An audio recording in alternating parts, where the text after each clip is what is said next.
자, 오늘 첫 번째 시청자분은 또 어떤 분께서 전화를 주셨을까요? 만나보도록 할게요. 안녕하세요. 네, 안녕하세요. 네, 시청자님 어떤 종목 있으실까요?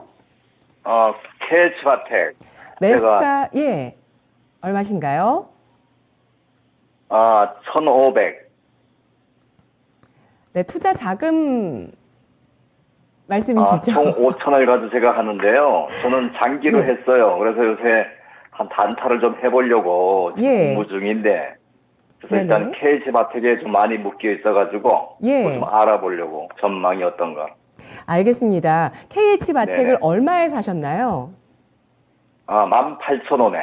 비중은 30% 갖고 계시죠? 네네. 예, 알겠습니다. KH바텍이 고점 대비해서 하락폭이 좀 크게 나왔습니다. 최근에 네. 고점 22,000원대 기록하고 나서 오늘 종가가 15,060원을 기록했으니까 30% 정도 조정을 받았고요. 우리 시청자분께서는 10% 중반의 손실을 입고 계시는데요. 단기 투자를 병행하고 싶다고 하십니다. 그래서 이 높은 비중을 갖고 있는 KH바텍 어떻게 대응할지 전략 주시죠. 네, 승현님 최근에 사셨나요? 승현님? 네, 지금 시청자분께서 전화 연결 상태가 좋지 못한 것 같습니다. 네. 네. 폴더블 폰 같은 경우는 사실, 많은 기대감이 있습니다. KH바텍도 아마 우리 시청자분께서 그런 기대감 때문에 매수를 하지 않으셨을까라는 생각이 드는데요. 최근에는 글로벌 투자은행 모건 스탠리에서 폴더블 스마트폰 시장이 앞으로 연평균 45% 성장할 것이다라는 그런 분석을 내놓기도 했었거든요. 최근에 이런 기사가 나오면서, 이 전망에 따르면 이에 따른 수혜주로 삼성전자, 코닝, 샤오미, 애플 이런 종목이 꼽혔습니다. 단연 KH바텍도 수혜주가 될 수밖에 없는 종목이긴 한데 이 종목 하락폭이 꽤나 나오고 있죠. 사실 고점 대비해서 30%가 하락을 하면 고점에 매수하신 분들은 견디실 수가 없거든요. 그리고 리스크 관리를 당연히 하셔야 되는 구간인 것도 맞습니다. 그런데 우리 시청자분께서는 그래도 크게 높게 사진 않으셨는데 어떻게 할까요? 예.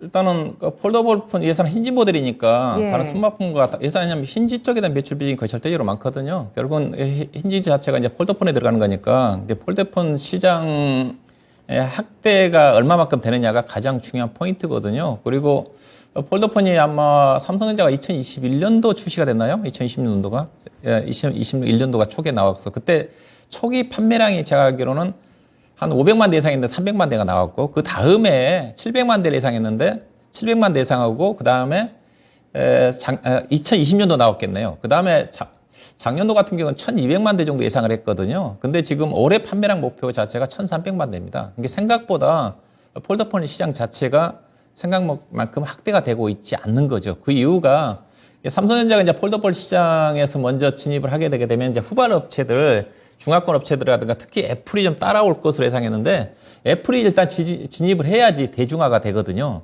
대중화가 돼야지 물론 경쟁사가 생기지만은 대중화가 돼야지 활성화가 좀 되는 겁니다. 근데 애플이 가장 큰 고객인 애플이 아직 참여를 안 하고 있잖아요. 그래서 보니까 애플이 본래 올해 정도에 작년 같은 경우는 폴더폰을 출시하지 않겠는가 했었는데 현재 전망치로 보게 되게 되면 내년도 2024년도에 애플이 출시한다는 거거든요. 결국은 애플이 좀 출시가 좀 되면서 그래야지 대중화가 좀 되면서 삼성전자의 캐파 자체도 늘어나면서 KH바텍도 주가가 올라간다 그렇게 보시면 됩니다. 그래서 현재 실적 자체는 일단 폴더폰 판매 자체가 그나마 그래도 성장을 하니까 예사 실적 자체는 계속 증가해요.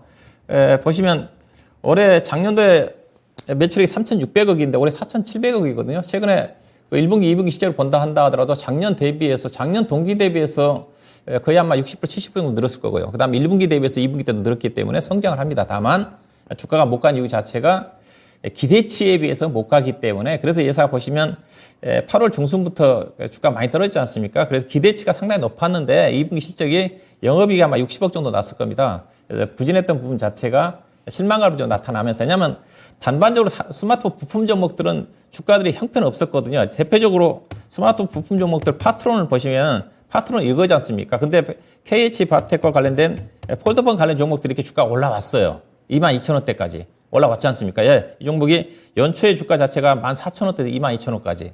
예, 근데 기대가 컸는데 실적이 안 나오니까 주가 내려온 거예요. 그러면 이 종목은 일단은 폴더블 시장 약자 성장을 하니까 충분히 이 종목은 가져갈 만해요. 그리고 내년도 좀 가야 되지 않겠는가. 애플이 좀 참여를 해야 되는 거니까. 그래서 현재 주가 수준은 어떠냐. 일단 시적 턴어라운드가 진행되면서 주가 수준 자체는 싸요. 왜냐하면 지금 업황이 안 좋아서 그런데 PR이 8배밖에 안 되거든요. 시적 턴어라운드에 내년도 7배밖에 안 되는데 본래 KH바텍이 힌지 쪽에 독점적인 어떤 기술을 좀 가지고 있어가지고 상대적으로 상당히 좀 다른 IT 부품 업종이라도 종목들에 비해서 프리미엄을 받았어요. 과거 때 PER 14배 이상을 평가를 받았거든요. 그럼 14배 정도 된다면 현재 주가 자체는 최소한 2만 5천 원 정도 가야 되는데 시장이 안 좋으니까 할인을 받고 있는 거예요. 그러면 우리 시청자님이 현재 시점에서 본다 한다면 비중이 30% 돼서 조금 이제 부담스러운 부분이 있긴 있지만은 15,000원 아래로 내려가지는 않습니다. 현재 충분히 지지가 좀 될 것 같아요.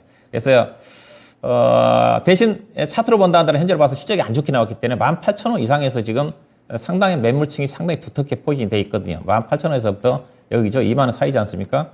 18,000원에서 2만 원 사이에 상당 부분 매물층이 포진이 좀 돼 있기 때문에 결국 이거는 폴더폰 시장이 좀 확대가 좀 돼야 되고 그다음에 애플이 좀 참여해야 갈 수 있는 가격이 좀 되지 않겠는가. 결국은 2만 원 넘어간 시점 자체는 개인적으로 내년도 2월달, 3월달 정도 돼야 될 것 같고 현재로 봐서는 단기적인 반등 목표는 18,000원이니까 현재 가격대에서 약간 비중을 늘려도 뭐 탄탄한 회사니까 부채도 없거든요. 15,000원과 18,000원 사이에서 일단은 길게 가는 것보다는 현재 시장에서는 그 사이에 트레이딩 매매를 좀 일부는 해볼 필요가 있지 않겠는가. 그렇게 좀 말씀 좀 드려야 될 것 같습니다. 네. 시청자님, 네네. 더 궁금하신 점 있으실까요? 궁금한 거 많은데 내가 또 다 시간을 소비하면 그럴 것 같아요. 다른 거. 다음에 제가 또 네. 종종 좀 모르는 거 있으면은 좀 이렇게 신청을 하겠습니다. 네. 오늘 고맙습니다. 네, 이렇게 배려 깊으신 신사 같으신 시청자분이셨어요. 고맙습니다. 네, 그래요. 감사합니다. 네, 이 애플의 밸류체인에 KH바텍이 들어갈 수 있을까요? 이것만 좀 여쭤볼게요. 아직까지는 KH바텍의 주 거래처는 삼성전자고요. 그 다음에 중화권업체입니다. 애플은 아직 뭐 폴더폰 안 만들고 있으니까 모르죠. 근데 외지 쪽에, 외형 쪽에 힌지 쪽에서는 독점적 기술을 갖고 있고, 그 다음에 이제 내장용 힌지 쪽에서는 파이넴텍이라는 회사가 기술을 갖고 있거든요. 근데 파이넴텍도 실적은 안 좋아요. 매출액이 증가되는데. 아마 단가 하락 압력 때문에 그런 것 같아요. 그래서 우리나라 회사 삼성전자가 첫 폴더폰이니까 아무래도 기술력은 그래도 메탈 쪽에 있던 힌지 쪽에서는 KH바텍이 충분한 기술을 갖고 있기 때문에 저는 가능성 충분히 있다고 봅니다. 네, 알겠습니다. 자, 실적 부진 때문에 주가 이렇게 하락하고 있는 KH바텍인데요. 다만 폴더블폰 확대에 대한 기대감 남아 있습니다. 애플의 출시 시기 중요하고요. 15,000원에서 18,000원 선까지의 트레이딩 전략 추가 매수 가능하다는 의견이었습니다.